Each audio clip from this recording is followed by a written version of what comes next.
Uthe namhlanje sengithi ngibuka kamnandi ibhola ekuseni ngiyalele waqhamuka lento again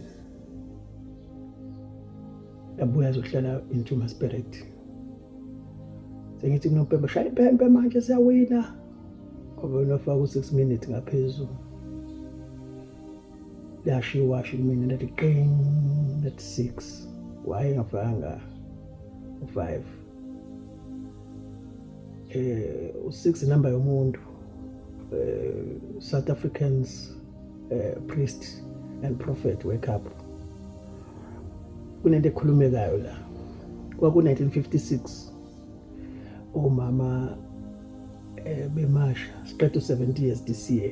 That's why we're going to be celebrating this is isikhathi ngomhla 9 August kakhulu la in Durban la sibema khona bonke abantu siqedwe 50 years bantu abasha kwaku 1976 and uphinde wa-edwa lo6 inamba yomuntu njalo le elokuqhamuka lo6 lo yabo and akuzenzekeli konke lokho uNkulunkulu uthe nje ngitshela abaprofeti nabapriest ukuthi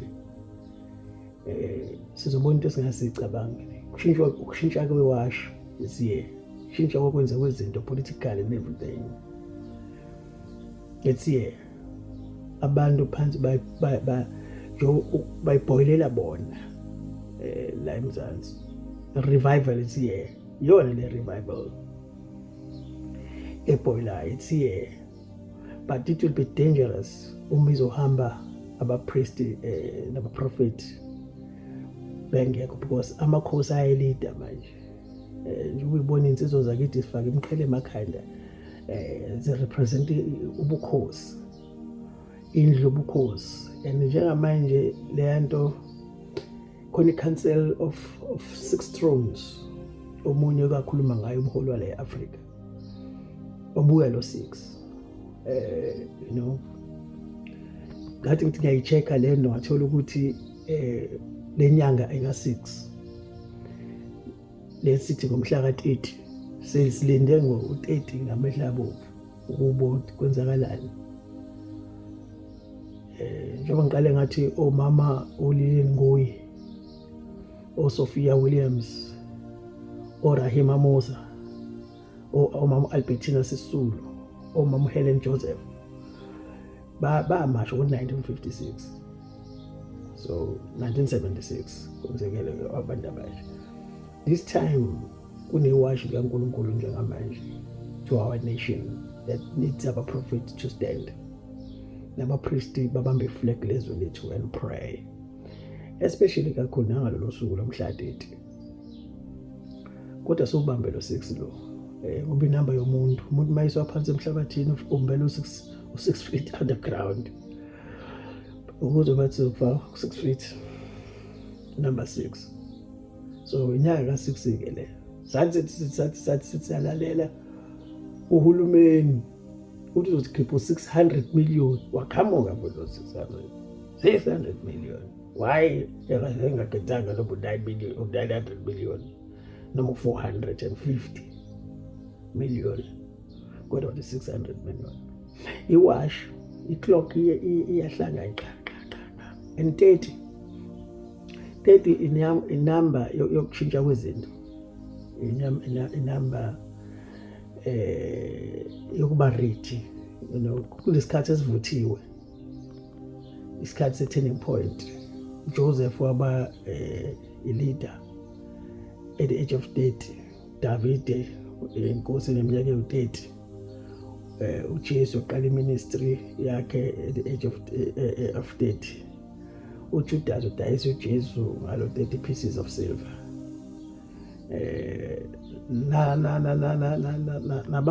nabagijimayo bedla ubukhosi uqhamukele lo 30 wathiwa ngomhla ka30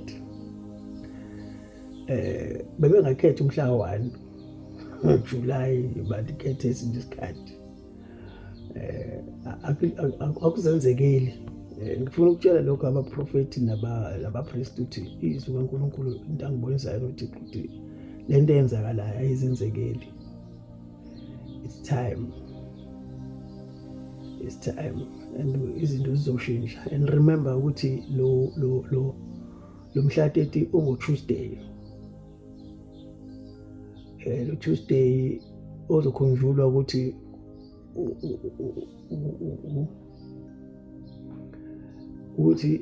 u-Tuesday umbala wawo red represent u-Tuesday ngokwembala. Ama-astrology mayikhuluma ngo-Tuesday athi u-Tuesday waqanjwa after the Roman god of war. Akusenzekile le nto iqondene kanje, siqondane kubo-Tuesday futhi. Ama-Greek mythology yakhona ithi u-Tuesday was named after god of war u-Ares. Ayizenzekile le nto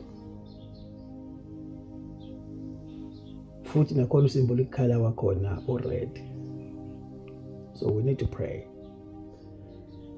Ikhala ye-flag lethu nembali yawu-6 sisenyangeni ka-6 sinikezwe 600 million.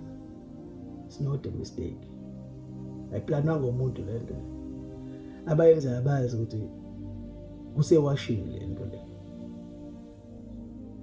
So lo myalezo nguthumela kubapristi, abaprofeti, abantu abaphethe umphongolo ukuthi let us pray and hold our hands.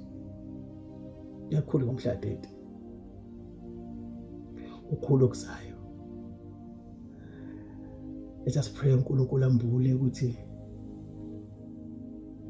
kuzokwenzekalani. Kodwa kumnandi ukuthi abapristi bengizothi kubona bahlala emathempelini babambe iflag wherever they are. Babambe iflag abo izwe lethu and pray.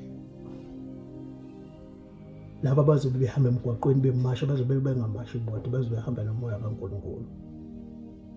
Let us pray. South Africa, I love you.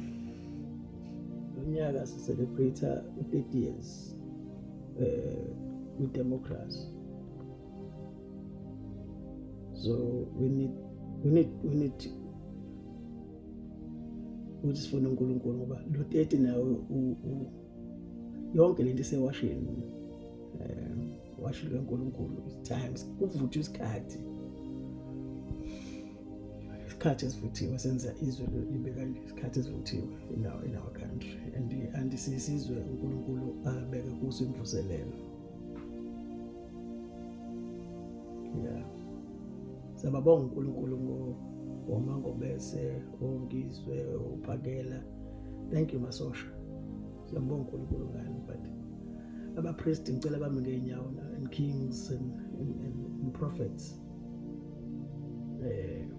Because umhlaba udinga direction. I think usiyophuza amathi esiyohlala siyinosixoxa loludaba. It needs us to be in our corners. Bathi benze thina simla noNkulunkulu khona. And akuyona into yokuthi sigqame thina ngayo. Usho nje athi kodwa akuyona into esigqame ngayo. But icebo likaNkulunkulu lizofela ngeAfrika, and it's starting here. And Africa will change because yonke le nto izoshintsha. Ilethe enye imicabango kwamanye amazwe nabantu be-African continent. Inkazimulo yase-Africa is going to come back. The-African continent. And all those leaders lawa are uNkulunkulu khona into azoyindula. Khona into ezokwenzeka. Change.